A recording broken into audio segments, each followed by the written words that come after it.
Masechet Baba Kama Daf Ain He Amud Bet. On va commencer par Ain He Amud Aleph au premier quart de la page. En fait, on fait une révision pour continuer. Itmar. Les Hachamim ont enseigné dans le Bet HaMidrash. Modé Biknas ve'achar kach ba'u edim. Rav Amar Patour ou Shmuel Amar Hayav. On a déjà vu cette mahloket fondamentale entre Rav et Shmuel à propos de la règle, le principe halachique Modé Biknas Patour. C'est-à-dire, dans la Torah, il existe deux sortes de paiements. Soit on paye pour dédommager quelqu'un, l'indemniser. Par exemple, celui qui a cassé un objet de son prochain, il doit payer un dédommagement. Combien il doit payer? Eh bien, le prix réel, la valeur correspondante au prix de l'objet. Ça s'appelle mammon. Ou bien quelqu'un qui a volé à l'arraché, il doit rembourser. Soit il restitue l'objet tel quel, si l'objet a disparu, il doit payer une indemnité qui correspond à quoi? Au montant réel de la valeur de l'objet. Ça s'appelle mammon. En araméen, mammona. Mammona. Mais il existe un autre paiement, c'est knas. Lorsque la Torah va sanctionner une personne et elle va l'obliger à payer plus que le prix qui correspond à la valeur réelle de l'objet. Par exemple, quelqu'un qui vole clandestinement, un ganave, donc ce n'est pas un gazlan qui vole à l'arraché. Nous connaissons la règle, il doit payer double. Par exemple, il a volé quelque chose qui vaut 100 shekels, il va devoir payer 200 shekels. Alors, les premiers 100 shekels, c'est le mammon. Les deuxièmes 100 shekels, c'est le knas. Ou encore, celui qui a volé un bœuf ou un agneau, il doit payer, si jamais il lui a fait la shrita, déjà quand il a volé, il doit payer double. Mais si en plus il lui a fait la shrita, où il a vendu la bête, il va devoir payer le quadruple ou le quintuple. Le quadruple si c'est un agneau, le quintuple si c'est un bœuf. Ce surplus, ce rajout, ce n'est pas la valeur correspondante au bœuf ou à l'agneau. C'est 4 fois plus, c'est 5 fois plus. Alors, tout ce qui est au-delà du montant correspondant à la valeur, eh bien, ça s'appelle knas, une amende. La Torah inflige une sanction à cet homme-là qui a non seulement volé, et en plus fait la shrita ou revendu le bœuf ou l'agneau volé, il va devoir payer le knas. Donc toujours, la base, c'est-à-dire le capital, qu'on appelle en hébreu keren, le keren c'est mammon. Tout ce qui est en plus du keren, ça s'appelle knas. Il existe d'autres sortes de knasot. Par exemple, quelqu'un qui a cassé la dent ou crevé l'œil de son evet kenaani. La Torah dit, le maître qui a fait cette chose-là à son esclave cananéen, eh bien, on va le sanctionner. Il va perdre carrément son esclave. C'est un knas, c'est une amende.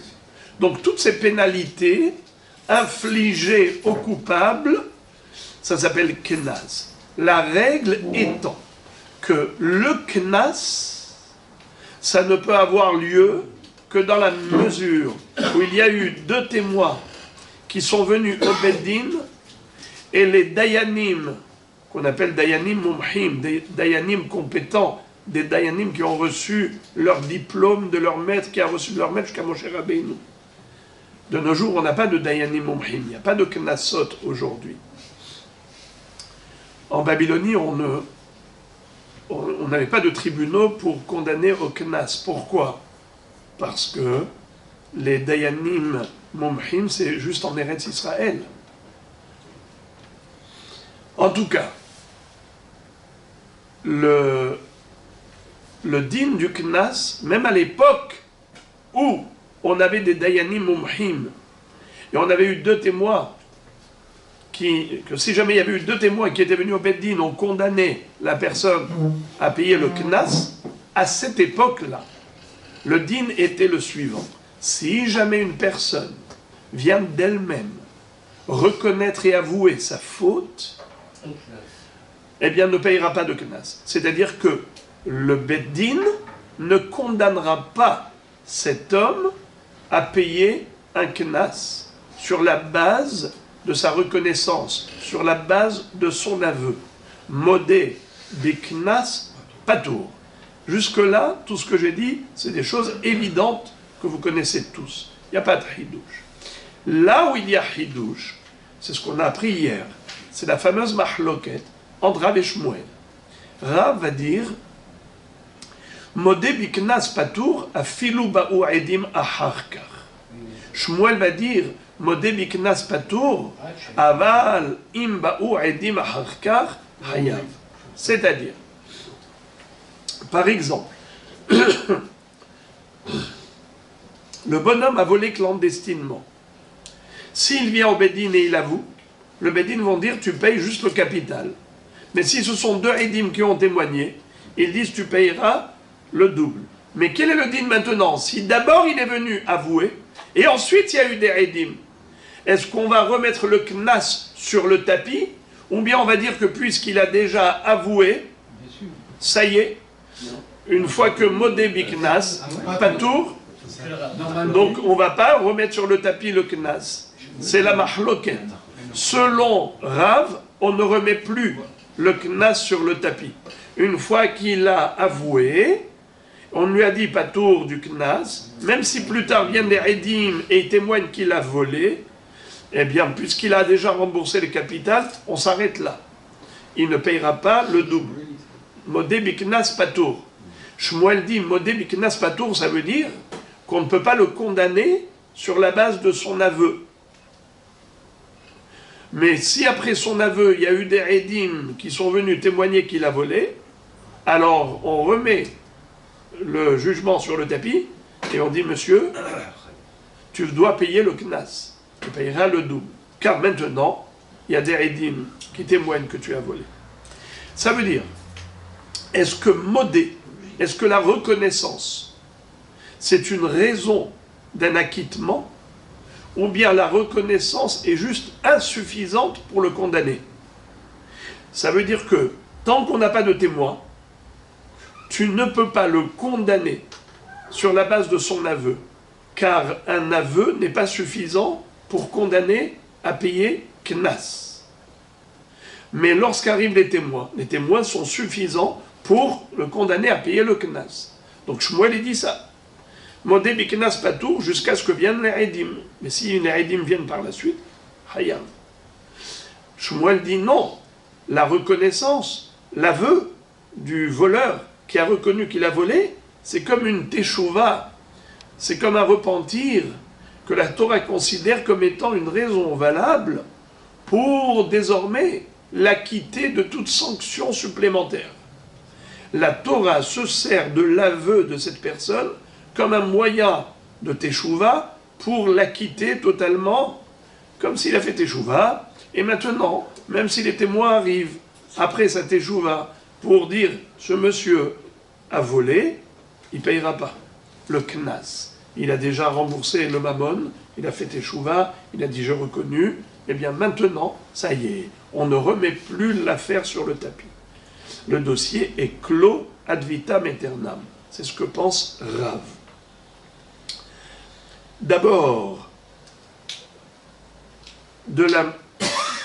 sur quoi il s'appuie, on a vu déjà précédemment, mais en plus, la Gemara ici, elle pose la question au niveau du Passouk. D'où Rav et d'où Shmuel peuvent déduire cette halakha? Plutôt, Rav, qui a dit que Modé Biknas, même une fois que les Edim sont arrivés, ça c'est un chidouche phénoménal. Donc, je dirais plus que c'est Rav qui a besoin de prouver qu'il a raison. Shmuel n'a rien à prouver. Shmuel, c'est logique. Modé biknas patour, tu ne vas pas le condamner, ok, par rapport au knas, parce qu'on va voir le pasouk, mais de là à le disculper, l'innocenter, l'acquitter, même lorsque finalement les Eidim sont arrivés, ça, c'est pousser le bouchon très loin. Sur quoi s'appuie-t-il pour affirmer une chose pareille? Alors, la Gemara va dire qu'il s'appuie sur le double enseignement du pasouk. Une fois dans Ganav, une fois dans Torah Ta'anat Ganav. Et là, la question se pose. Pourquoi la Torah nous enseigne deux fois le même enseignement, à savoir Modé Biknas Patour, dans Torah Ta'anat Ganav, et une fois Modé Biknas Patour, dans Ganav. Torah Ta'anat Ganav, il doit payer Kefel. Le Ganav doit payer Kefel. Tu me dis, oui, mais ce Kefel, c'est seulement les Dayanim qui peuvent le condamner après avoir reçu les témoins. Après avoir mené l'enquête auprès des témoins, les Dayanim sont habilités à le condamner à payer double. Dans Torah Ta'anat Ganav. Torah Ta'anat Ganav, c'est le fameux Shomer, le Shomer Hinam, qui, le propriétaire de l'objet est venu lui réclamer, l'objet lui a dit, je te donnais à garder, rends-le-moi, il lui dit, on me l'a volé. Ah oui? Alors jure. Il jure devant les Dayanim comme quoi on lui a volé. C'est-à-dire que l'Opachaba, Velo Shalach Bayad, et ainsi de suite. Il jure. Et finalement, il s'avère que c'était un faux serment. Alors maintenant, cet homme-là, quand il se fait attraper, comme quoi c'est lui le voleur. Donc il a menti, il a prêté un faux serment, il a volé, la totale. Quel est le din? Il est considéré comme ganav, il doit payer double. Mais il existe le ganav classique, c'est celui qui est rentré clandestinement chez son voisin, il a volé. Lui aussi doit payer double. La Torah nous dit que cette condamnation à payer double ne peut se faire que par les Dayanim. Asher yarshi'un Elohim. Elle dit ça à propos de Torah Ta'anat Ganav. Asher yarshi'un Elohim, comme j'ai expliqué hier, que le mot Elohim ici ne représente pas Hachem, c'est les Dayanim, qui s'appellent Elohim. Car Akadosh Baruch Hu leur a donné le pouvoir législatif et le pouvoir exécutif. Donc toute personne qui a un pouvoir s'appelle Elohim, dans le sens où Akadosh Baruch Hu, il porte ce nom, pourquoi? Parce qu'il détient tous les pouvoirs et toutes les forces. C'est ce que dit Shulchan Aruch. À quoi doit-on penser quand on dit le nom de Elohim? Takif, Baal HaYicholet ou Baal HaKochot Kulam. Tout puissant. Tout pouvoir. Détenteur de tout pouvoir. Alors, juste éteignez Bebakasha, les portables, ça me gêne.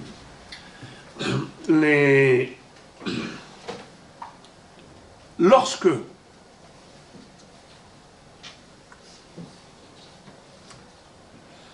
la Torah écrit une première fois que seuls les Dayanim sont habilités à condamner le Ganav à payer double,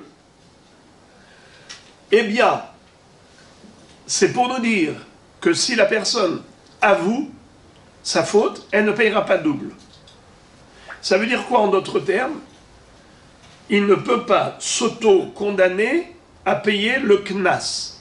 Qui peut le condamner que le dayan alpi edim?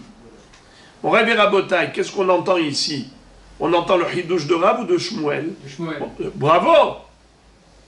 On entend ici le hidouche de Shmuel. Ça veut dire que lui, la personne elle-même n'est pas suffisante pour s'auto-condamner. Il faut des témoins. Alors ok, maintenant elle a avoué aujourd'hui. Alors elle ne peut pas s'auto-condamner. Mais si demain arrivent des Edim, ils peuvent le condamner. Car eux, ils sont habilités à le faire. Ça, c'est Shmuel qui dit que même s'il a avoué aujourd'hui, s'il vient les Edim demain, Hayav de payer le Knas. Mais Rav, qu'est-ce qu'il dit? Rav dit que la Hoda'a, la reconnaissance, c'est une raison d'acquittement total, définitivement, ad vitam aeternam. Sur quoi ils s'appuient? Mais le Passouk, il t'a dit juste que c'est les Dayanim qui peuvent condamner. Le Passouk, il t'a pas dit que lorsqu'il a avoué, il est quitte. Lorsqu'il a avoué, alors il sera acquitté définitivement. C'est pas ce qui est écrit dans le Passouk. Qu'est-ce qui est écrit dans le Passouk? Asher yarshi'un Elohim yeshalem shenaim lere'ehu. Le Tohen Tanat Ganav, qui s'est fait attraper par les Dayanim, qui ont mené l'enquête auprès des Edim, il doit payer double. Ça veut dire, qu'est-ce qui est écrit? Que les Dayanim condamnent à payer double.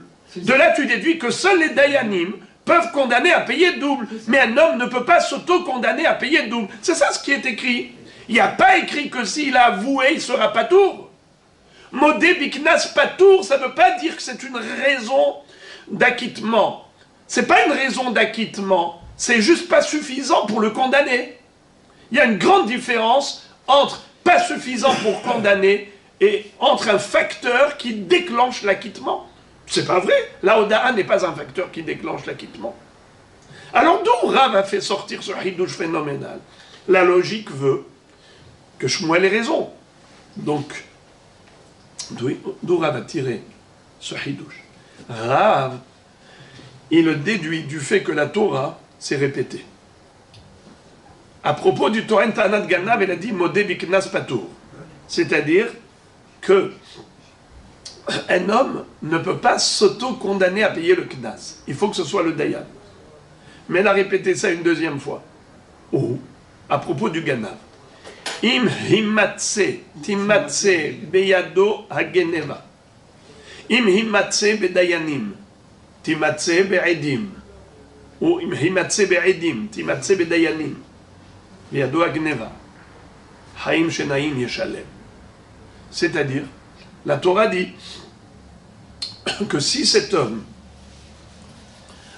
on a trouvé chez lui l'objet volé, il payera double. De qui on parle? D'un Ganav classique, qui est rentré clandestinement chez son voisin, il a volé. Cet homme-là, la Torah dit Im himatse timatse beyado agneva. Si trouvé, on a trouvé entre ses mains l'objet volé. C'est-à-dire quoi trouver, on a trouvé. Et s'il y a quelqu'un qui lui a jeté un ballon dans son jardin, tu vas dire qu'il est voleur? Il n'a peut-être pas volé. Tu as trouvé chez lui, alors? Himatse, timatse, on a trouvé que c'est lui le voleur. Himatse be'edim. Il y a deux témoins qui ont vu qu'il a volé. Timatse be'dayanim. Ensuite, les edim, après avoir témoigné devant les dayanim l'ont condamné à payer double. Shenaim yeshalem. Qu'est-ce que tu déduis de là? Im himatse, timatse. Be'dayanim, be'edim. Du fait de la répétition, tu comprends que c'est uniquement les dayanim qui peuvent le condamner al piredim, mais pas be'atzmo, modé, biknas, patour. On ne peut pas condamner à payer double sur la base d'un aveu, d'une reconnaissance. Un homme qui a reconnu sa faute et il vient de dire à Botaï, j'ai volé, je veux faire tchouva, je paye le capital. Tu ne peux pas le condamner à payer double, car c'est les dayanim, al piredim, qui peuvent condamner à payer double, mais pas un homme qui s'auto-condamne à payer double.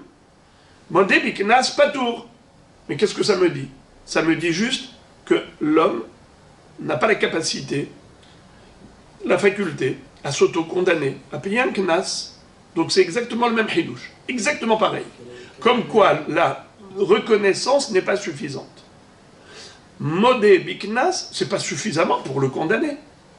Donc patour, pas patour activement, patour passivement, ça veut dire que je n'ai pas la force de le condamner. Mais ce n'est pas un facteur qui déclenche un acquittement ad vitam aeternam. Alors d'où Rav a sorti ça? De la répétition. Du fait que deux fois on nous a répété le même hidouche, on a une règle. Quand la Torah se répète inutilement, c'est jamais inutile.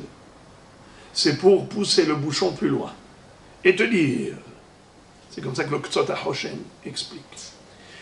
C'est que la première fois, c'est pour te dire que Modé biknas, patour, c'est-à-dire ce n'est pas suffisant, la Hoda'a, pour le condamner à payer knas. Et la deuxième fois, on te répète la même chose pour te dire que pas seulement que la Hoda'a n'est pas suffisante pour le condamner à payer knas, mais c'est beaucoup plus que ça. C'est que la Hoda'a devient un facteur actif, agent actif d'acquittement. C'est-à-dire que maintenant qu'il a été modé, alors maintenant il est acquitté par le verdict du Beddin, où ils vont dire patour, ad vitam aeternam. Et même si les Rédim maintenant ils viennent, c'est trop tard. Alors Shmuel, comment ça se fait qu'il... Regarde. Alors, une fois que la Torah s'est répétée 2 fois, elle dit 2 fois Modé Biknas Patour, c'est pour dire que pas seulement Patour dans le sens passif, mais Patour dans le sens actif, c'est-à-dire que même si des Rédim viennent par la suite, c'est fini. On l'a rendu Patour, grâce à quoi? Grâce à sa Hoda'a, grâce à son aveu, à sa reconnaissance. La question se pose, si Rav s'est appuyé sur les psukim, qu'est-ce que Shmuel va-t-il répondre? Shmuel connaît les psukim. La Gemara répond que Shmuel, il va interpréter ce pasouk, le deuxième, comme Hizkiya dans Daf Samer Dalet. On a déjà vu dans Daf Samer Dalet comment Hizkiya a utilisé ce pasouk. Et il a expliqué que pourquoi la Torah s'est répétée. Im himmatse timatse biyado hageneva mishor ad hamor adse haim shenaim yeshalem. C'était pour nous dire qu'il y a ici un klal ou prat ou klal. Avec un chat, juste mettez sur, on ne m'entend pas, ça déconcentre. Klal ou prat ou klal, c'est-à-dire que himatse, timatse, himatse on a trouvé chez lui, l'objet volé, ça veut dire c'est un voleur. Après encore une fois tu répètes, c'est un voleur. Donc voleur au début de la phrase, voleur à la fin de la phrase. Quand on dit Rabotaï voleur, il a volé quoi? C'est un klal. C'est un klal, il a volé quoi? Bah, pour l'instant, c'est pas, ça va être par la suite de la phrase. Non. Oui, mais sinon, rien que je vous dis un voleur, quand je vous dis il a volé quoi? Je vous pose une question, répondez juste par la logique, c'est pas des sous-titres que je vous demande. Un voleur, je vous dis il a volé quoi? Quel objet? Quel objet? Je vous parle en français. Il a volé quoi? Dites-moi, on ne sait pas ce qu'il a volé. Alors, donc, quand on dit il a volé, ce qui est sûr, c'est qu'il a volé quelque chose. Mais quoi cette chose-là? Ça peut être 1001 choses. Les milliards d'objets qui existent dans le monde. On ne sait pas ce qu'il a volé. Donc, il peut voler tout et n'importe quoi. Ce qui est sûr, c'est qu'il a volé un objet. Donc, il a volé quoi? N'importe quel objet. Et après ça s'appelle le klal. Klal, ça veut dire hakol. Donc, quand on dit voleur, il a volé au début, himatse, il a volé tout et n'importe quoi. Donc, tous les objets du monde. Et ensuite, il y a encore une fois, timatse, beyado agnevat. On a trouvé chez lui l'objet volé. On parle de tout. Nahon. Maintenant, il y a ensuite, entre les deux, le prat.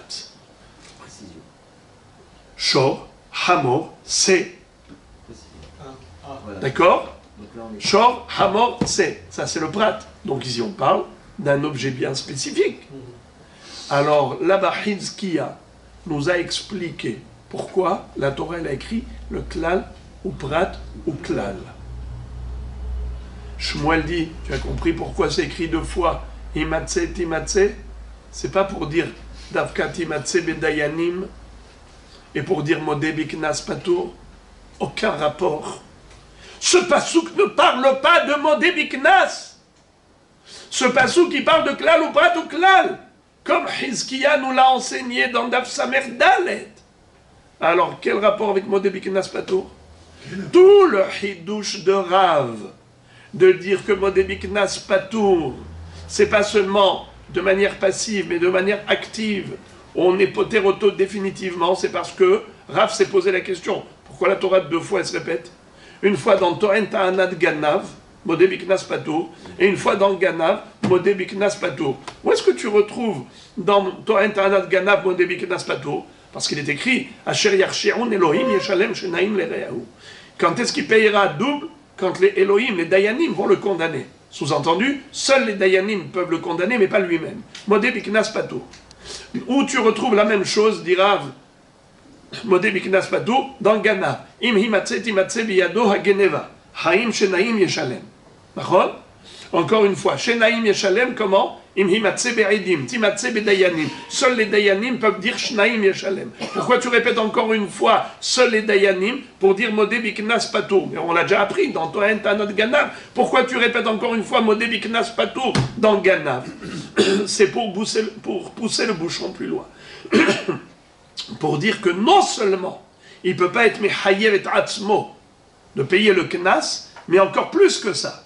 C'est que même si le lendemain, après Saoda'a, il y a des Eidim qui sont venus, il restera Patour définitivement. Ça c'est grave. Shmuel dit non, il y a un seul pasouk pour déduire Modé Biknas Patour. C'est Tohen Tanat Ganav.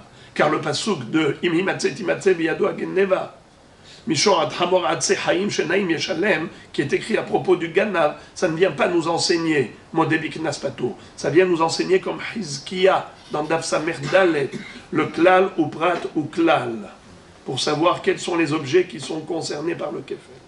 Alors regardez Bevek Hacha, tout ce que je vous ai dit oralement, c'est de la révision de ce qu'on a appris hier, et je vais le relire tout de même pour continuer, parce que aujourd'hui c'est le sujet.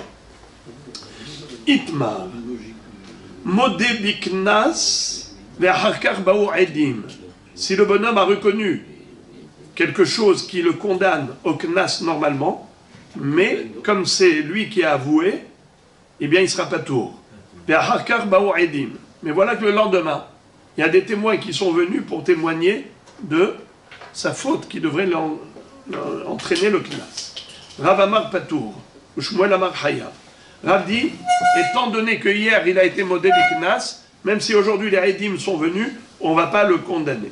Parce que c'est dossier clos. À partir du moment où il a fait tchouva, il est venu être modé biknas, il est patour ad vitam aeternam. Shmuel Amar Hayav. Shmuel dit non, pas du tout.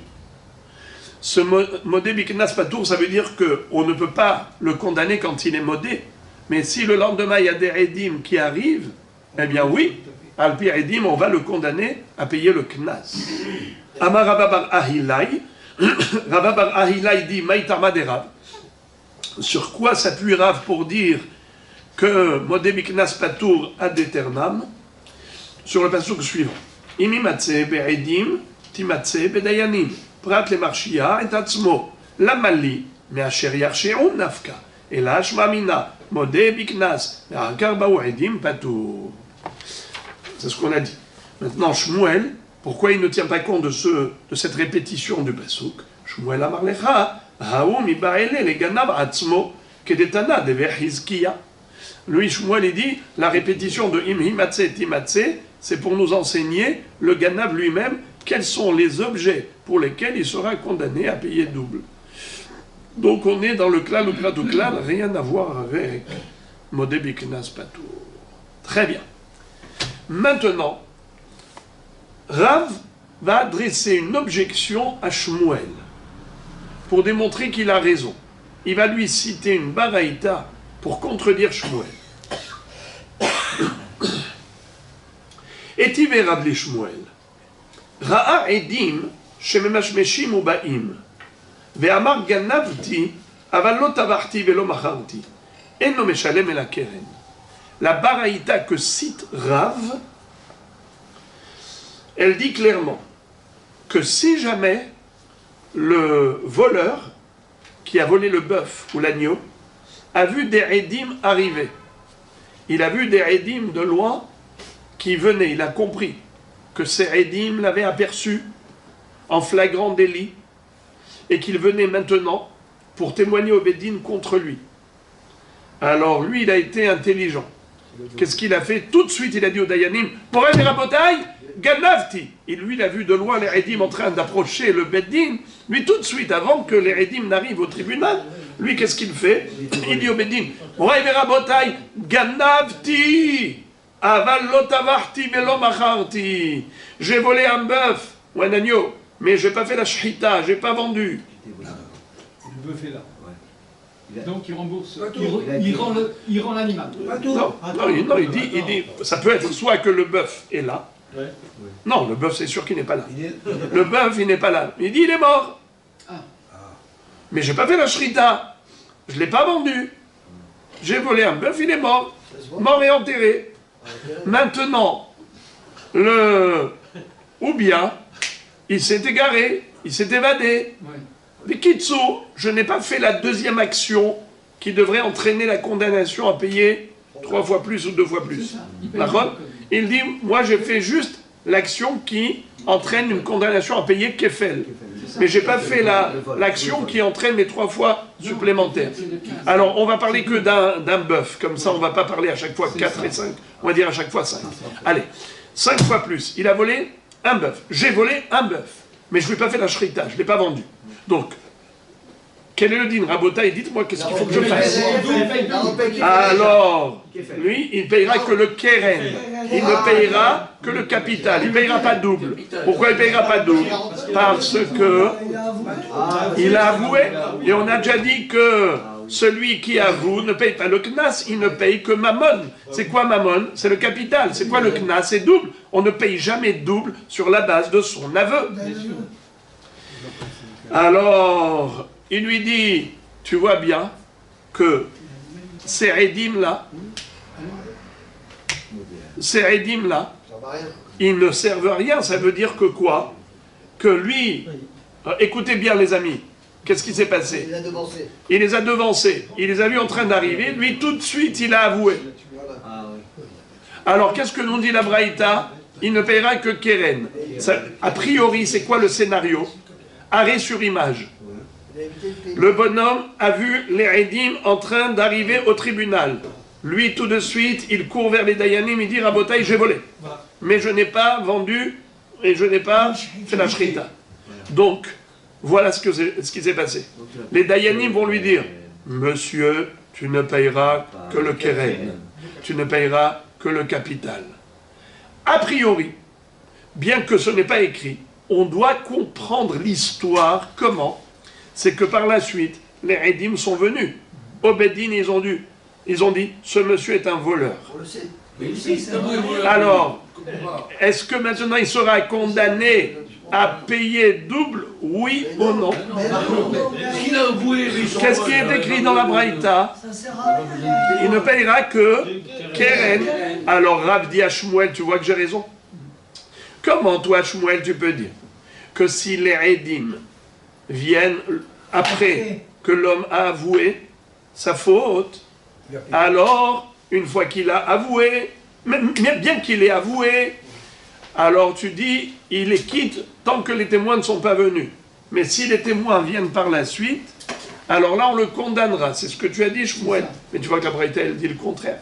La Braïta dit clairement, le bonhomme a vu les Rédim arriver de loin, tout de suite il les a devancés, il a avoué devant les Dayanim. A priori les Rédim sont tout de même venus par la suite et ils ont témoigné contre lui. Tout de même, la Braïta dit il ne paiera que Keren. Sous-entendu, il ne paye pas Kefel.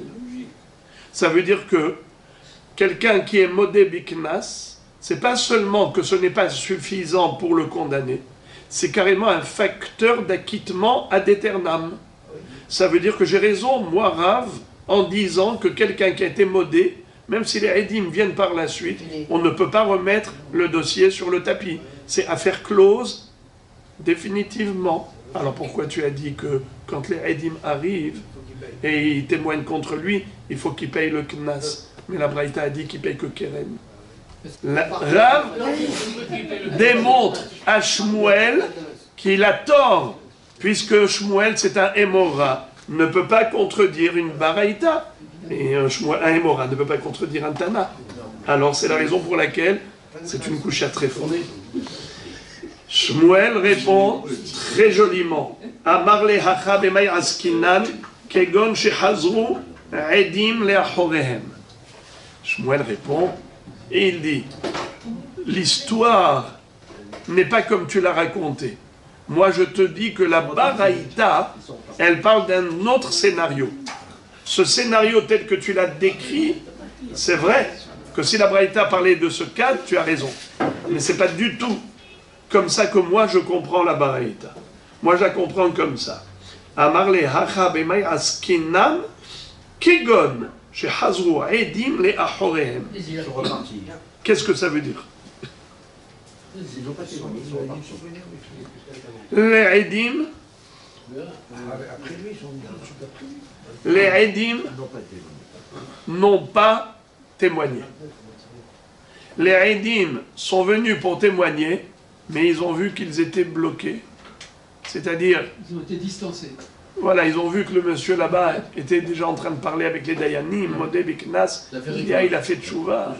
Ce monsieur a fait tchouva. Le dossier est fermé. Non! Non, Pas du tout!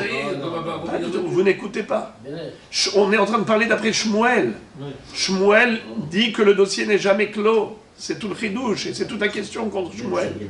Vous avez compris qu'on parle de Shmuel? Shmuel, qu'est-ce qu'il dit? Le dossier n'est pas clos.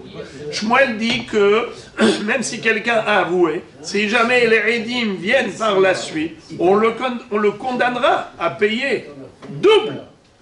Car, selon Shmuel, un aveu aujourd'hui n'empêche pas que demain, on réouvre le dossier sur la base du témoignage. Et les témoins peuvent le condamner demain à payer double, alors qu'aujourd'hui, on ne l'a pas condamné à payer double.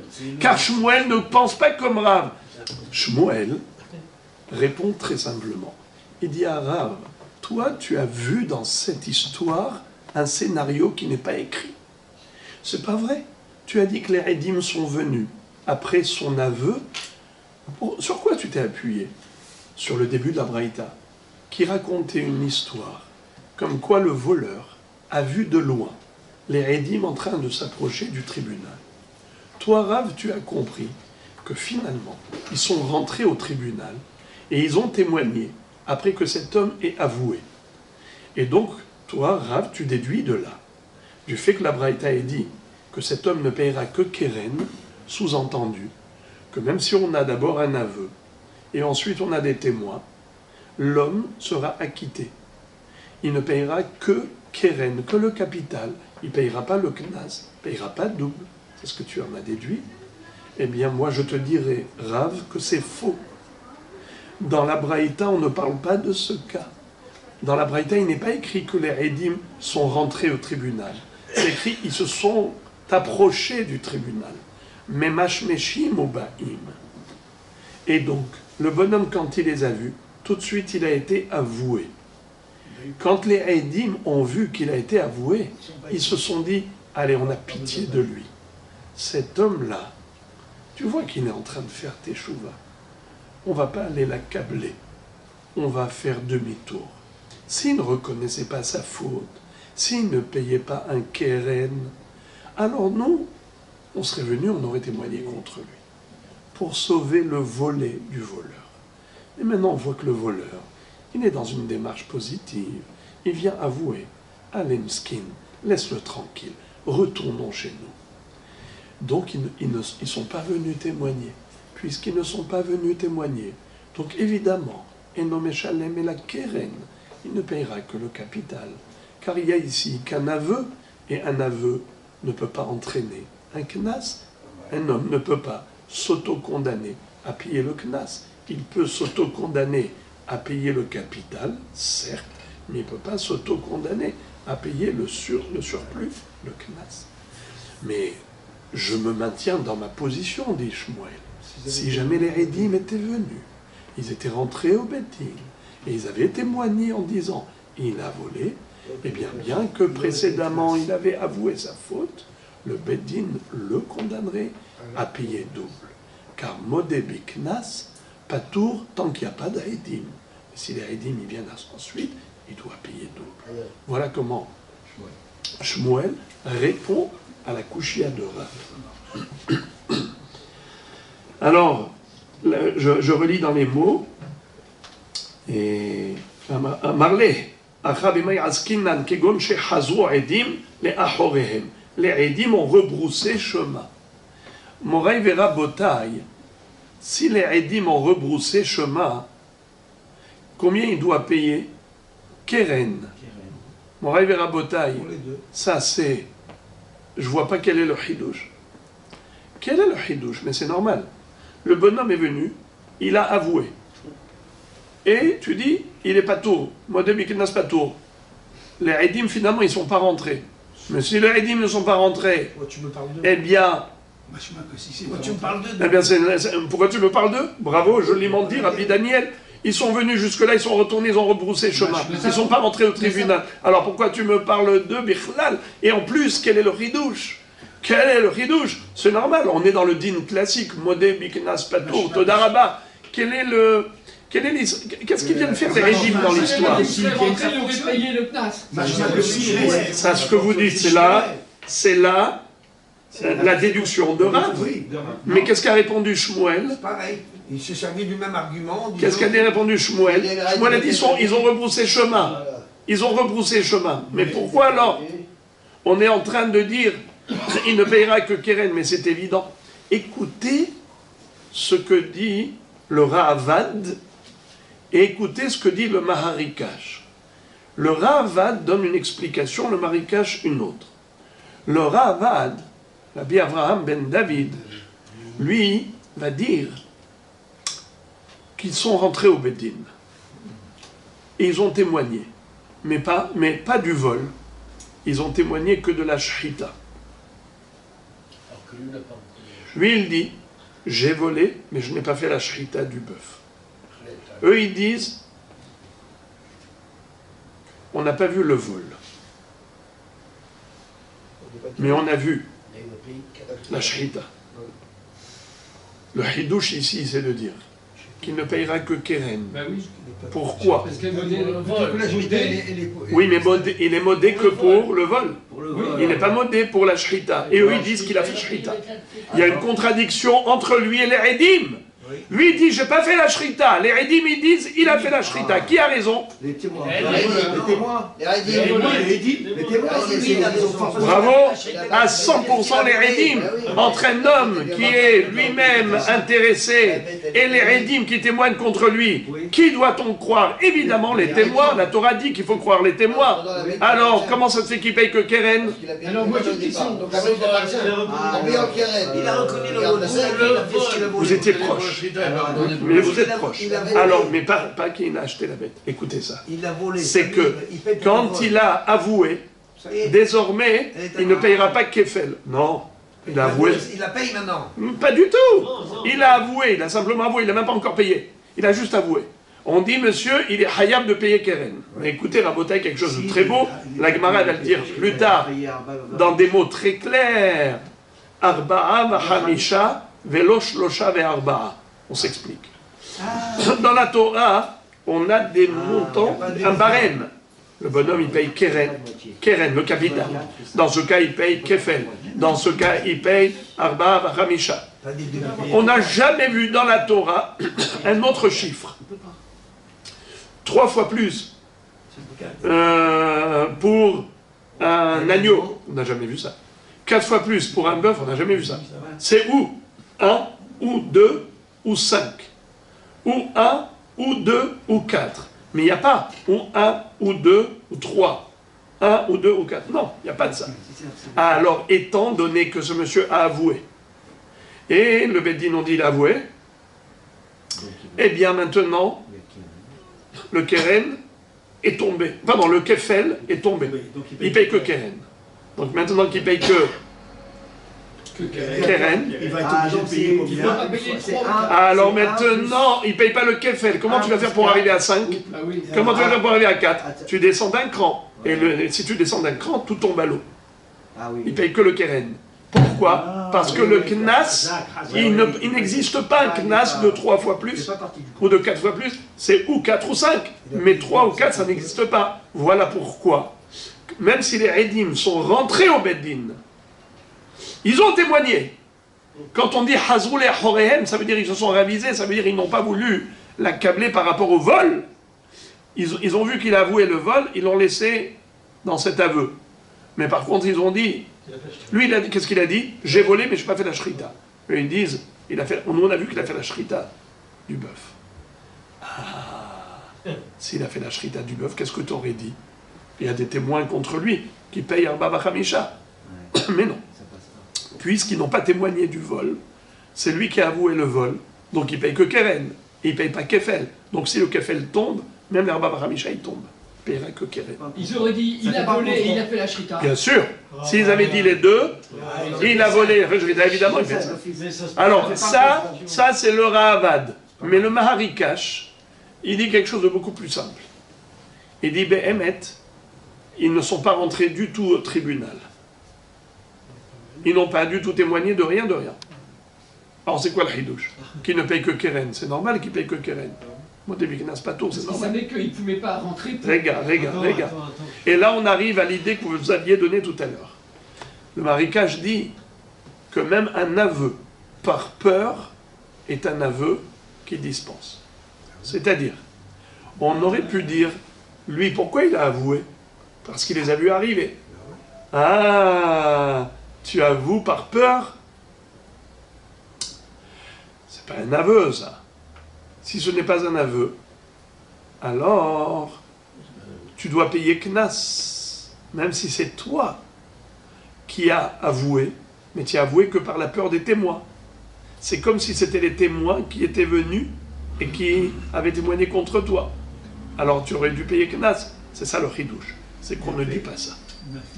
On dit qu'étant donné que les Edim n'ont pas témoigné, c'est lui qui a avoué, même si la raison de l'aveu, c'est la peur, malgré tout, il sera pas tour de payer le kefel. Il ne payera que le keren. Donc on a deux pirouchim ici, des rishonim, quant au chidouche de la Braïta, selon l'explication de Shmuel. Et maintenant, la Gemara nous dit que Rav a continué à poser des questions à Shmuel. Et il lui dit, Shmuel, tu vas pas t'en sortir comme ça. Lis la suite de cette même Baraïta. Vehami detane sefa. Rabbi Elazar bar Bishimon omer. Yavo'u edim veya'idu. Miklal de Tanakama savar. Là, Rab lui dit, tu vois que Rabbi Elazar bar Bishimon, qu'est-ce qu'il a dit? Que Yavo'u edim veya'idu. Ça veut dire que viennent les témoins et qu'ils témoignent. Sous-entendu, que s'il témoigne, il payera combien? Kefel. Et non pas comme a dit Tanakama qui ne paye que Keren. Alors il lui dit, tu vois que Tanakama, c'est Chachamim Tanakama. Tanakama, qu'est-ce qu'il dit? Qu'est-ce qu'il dit Tanakama? Il dit Keren. Ça, a priori, on parle bien de Edim. Ne me dis pas que les Edim, ils ont fait demi-tour. Ne me dis pas que les Edim ont fait demi-tour. Car on voit bien qu'ils sont venus et qu'ils ont témoigné. Et comme dit Rabbi Elazar bar Bishimon, Yavo Edim veyahidu. Pourquoi faire Yahidu? Pour qu'ils payent double. Donc pourquoi tu as dit qu'ils ne payent que Keren? Pourquoi tu as dit, pardon, Shmuel, que si jamais les Edim y viennent, alors il payera double? Mais tu vois que Tanakama a dit qu'il paye que Keren. Alors la réponse, vous avez tous envie de la donner. Il lui a dit, tu as raison par rapport à Tanakama, mais moi je m'appuie sur Rabbi Elazar bar Bishimon. Et Rabbi Elazar bar Bishimon, qu'est-ce qu'il a dit? Yavo'u edim veyahidu, que viennent les témoins et témoignent. Ça veut dire quoi? Que s'il témoigne, il payera double. Donc Shmuel dit, voilà, c'est ce que j'ai dit, il payera double.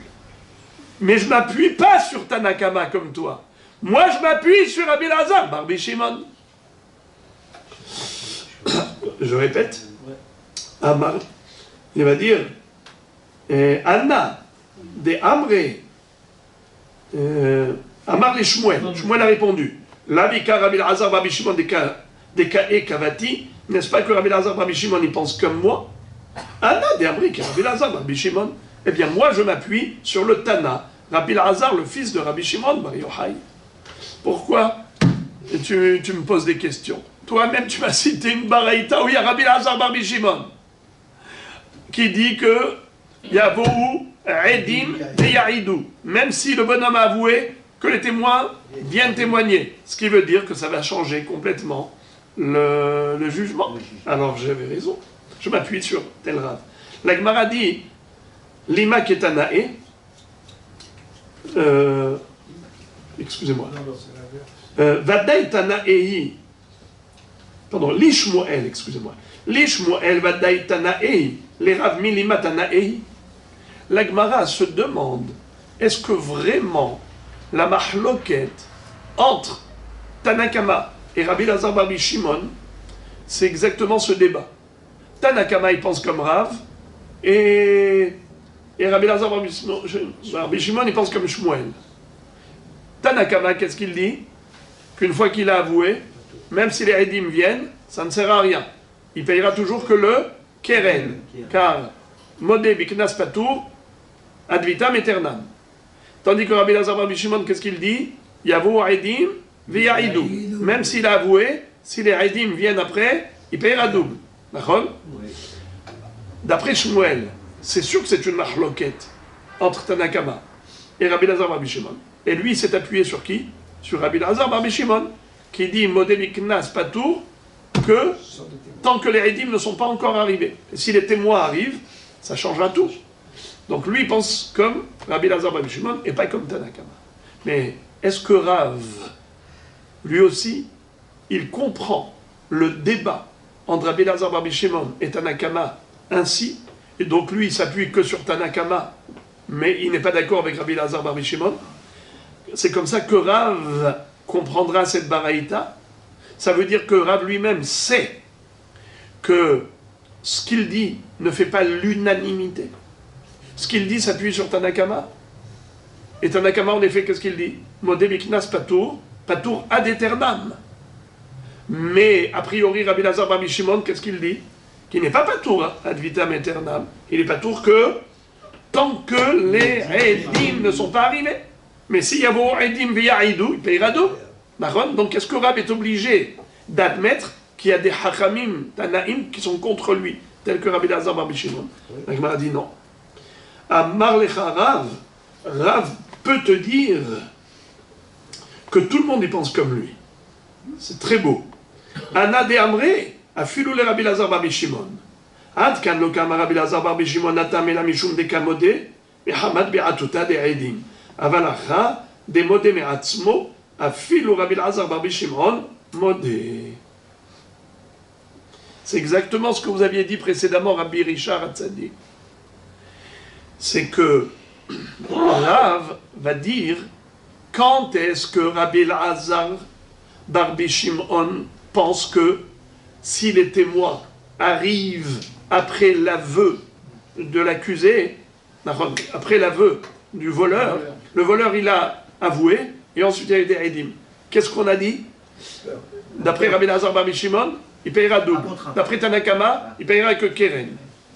D'après Rabbi Lazar Bar Shimon, il payera double. Mais toi, Rav, tu as dit que non, il ne doit pas payer double. Il devrait payer combien? Que Keren, parce qu'une fois qu'il a avoué, c'est fini. C'est définitif l'acquittement. Qu'est-ce qu'il va dire Rav? Même Rabbi Lazar Bar Shimon, il pense comme moi, que quelqu'un qui a avoué, il est acquitté définitivement. Alors pourquoi ici il a dit Yavo Edim v'yaidou? Parce qu'ici, c'est un aveu que par peur. Comme il les a vus arriver, approcher le tribunal, c'est là qu'il les a devancés, il a couru chez les Dayanim pour avouer avant qu'ils n'arrivent. Alors cet aveu est un mauvais aveu. Cette reconnaissance est une mauvaise reconnaissance de sa faute.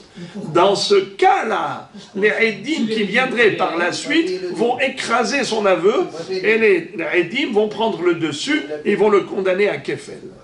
Mais dans un cas classique, où un homme, quand il vient avouer, c'est pas par peur, il avoue vraiment par conviction, dans ce cas-là, il ne paiera que Keren, et on ne remettra jamais le dossier sur le tapis, même si plus tard il y a des témoins qui arrivent, on ne le condamnera pas à payer double. Pourquoi?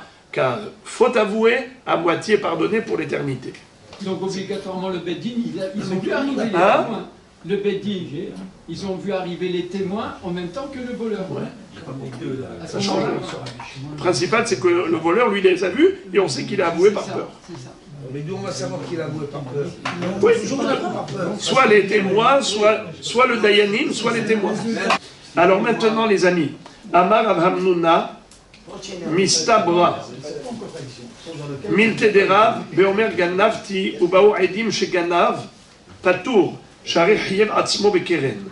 אבל לא אמר גנבתי, ובאו עדים שגנב, וחזר ואמר טבחתי ומכרתי, ובאו עדים שטבח ומכר, חייב, שהרי פטר עצמו מכלום. C'est trop beau. Alors là, c'est juste le Ronek Shabbat. Vous allez partir avec ça, et Azrat Hashem ce soir, vous allez vous régaler. Au lieu de la Damhout à table, ce vendredi soir, vous allez vous délecter de ce Hidouche. de folie. Ici, Rav Hamnouna est en train de dire que Rav, son maître, Rav Skil a dit que Modé Biknas Patour ad vitam aeternam, même si les Rédim viennent par la suite, ils ne pourront pas le condamner à payer le Knas. C'est uniquement quand la personne, quand elle reconnaît, quand elle avoue devant les Dayanim sa faute, eh bien c'est une faute qui entraîne tout de même un paiement quelconque. Comme en l'occurrence, quand il dit « j'ai volé », alors au moins il s'auto-condamne à payer le keren. Certes, il va être dispensé du knas, mais au moins il s'engage à payer le capital. Ça veut dire que cette reconnaissance, elle lui coûte. Là, je dis modé biknas patour. Lorsque la reconnaissance entraîne tout de même une auto-condamnation du mammon, tel qu'ici. Il dit j'ai volé. Alors au lieu de lui faire un knas, de faire payer double, on fera payer que le mammon, le capital. Mais imaginons Rabotai. Par exemple, il dit qu'est-ce qu'il dit? Loganavdi. D'accord? Il dit je n'ai pas volé le bœuf. Je ne l'ai pas tué. Et voilà qu'arrivent deux témoins, qu'est-ce qu'ils disent? Voleur! Et il a volé. Baou Aidim chez Ganav. Ok? Maintenant écoutez ça. Écoutez ça. Hazar ve Amar. Tavarti. Umacharti. Ça veut dire qu'une fois qu'il s'est fait attraper pour le vol, maintenant il dit Rabotai, puisque vous m'avez attrapé pour la première partie, je vous annonce que malheureusement, ce que j'ai fait, je veux faire tchouva, c'est que non seulement que j'ai volé, comme les témoins l'ont dit, mais en plus j'ai fait la shrita du bœuf. Rabotai, un homme qui reconnaît qu'il a fait la shrita. Qu'est-ce que la shrita entraîne? Un knas. Combien? 3 fois plus. Le vol, 2 fois plus. 2 plus 3 égale 5. Quelqu'un qui a volé un bœuf, il lui a fait la shrita, il paye 5 fois. 2 fois pour le vol et 3 fois pour la shrita. Maintenant, qu'est-ce qui s'est passé? D'abord, il y a eu 2 témoins pour le vol. Maintenant qu'il a des témoins pour le vol, il avoue qu'il a fait la shrita. Donc normalement il y a un knas de payer 3 fois plus pour la shrita. Est-ce qu'il payera? Il n'y a pas de témoins. Il n'y a pas de témoins qui disent... Parce qu'il a déjà payé double. 2 plus 3, C'est ça ce fait qu'on a 5. dit tout à l'heure. Mais aucun rapport. Là, c'est le monde à l'envers. Vous avez renversé la vapeur. Encore une fois. Je répète. Le bonhomme, pour la gneva, il y a des témoins contre lui. Mais pour la shrita, il n'y a pas de témoins. Pour la shrita, normalement, s'il y avait des témoins, il aurait dû payer 3 fois plus. Mais là, maintenant, il n'y a pas de témoins. Il vient et il avoue. Est-ce qu'il payera les 3 fois plus? Non, parce qu'il ne peut pas se condamner. Alors vous dites, il ne payera pas les 3 fois plus parce qu'il n'y a pas d'autocondamnation. Bravo. Maintenant, je vous pose une autre question. Quel est le din si demain, il y a des rédim qui arrivent et ils disent, on l'a vu faire la shrita de cette bête. Vous dites Marloquet, selon Shmuel, ou d'après Rav, le Marloquet de Rav Shmuel, selon Rav il sera patour, selon Shmuel il sera hayab. C'est joli ce que vous dites, mais c'est faux. C'est beau, mais c'est faux. C'est-à-dire que Rav Hamnouna est en train de dire tout ce qu'a dit Rav, Mistabra milte de Rav, c'est logique, c'est halakha qu'il sera patour ad vitam aeternam. C'est seulement, par exemple, pour le vol. Par exemple, pour le vol. Il dit Rabotai, j'ai volé. Alors, quand il dit j'ai volé, combien il paye? Keren. Si c'était les témoins qui étaient venus, il n'avait pas avoué, il aurait dû payer Kefel. Alors là, on dit, puisqu'il a avoué, il a payé Keren, même si demain arrivent les témoins, et ils vont dire il a volé, il ne payera pas une fois de plus. Il n'y aura pas de kefel. Mais c'est seulement parce que quand il a avoué qu'il a volé, donc il paye quelque chose. Ça lui coûte. Cet aveu, cette reconnaissance, ça lui coûte. Mais une fois qu'il a déjà payé le kefel pour le vol, maintenant, qu'est-ce que ça lui coûte de dire je lui ai fait la shrita? Ça ne lui coûte rien. Il n'a rien à perdre. Il n'a qu'à gagner. Évidemment que tout le monde va avouer. Quand tu n'as rien à perdre et que tu ne peux que gagner, c'est facile d'avouer. Un aveu pareil, il n'est pas suffisamment méritoire pour dire que même si plus tard il va y avoir des Edim, il restera patour du Knas. On ne dira pas, Rav ne va pas appliquer sa fameuse règle. Rav avait dit modé biknas patour ad aeternam. Quand est-ce qu'il dit ad aeternam? Même si des Edim viennent par la suite, on ne remettra pas le dossier sur le tapis dans le tribunal. C'est uniquement lorsque cet aveu entraînait comment on appelle ça, une perte. Le bonhomme, il avoue, donc il va régler au moins le capital. Mais une fois qu'il y a 2 Edim qui ont dit il a volé, donc déjà il paye double. Maintenant, il sait que si jamais il se fait attraper pour la shrita, il va devoir payer le triple encore, 3 fois plus. Qu'est-ce qu'il a à perdre de dire « Eh Rabotai, j'ai fait la shrita, j'ai fait la shrita ».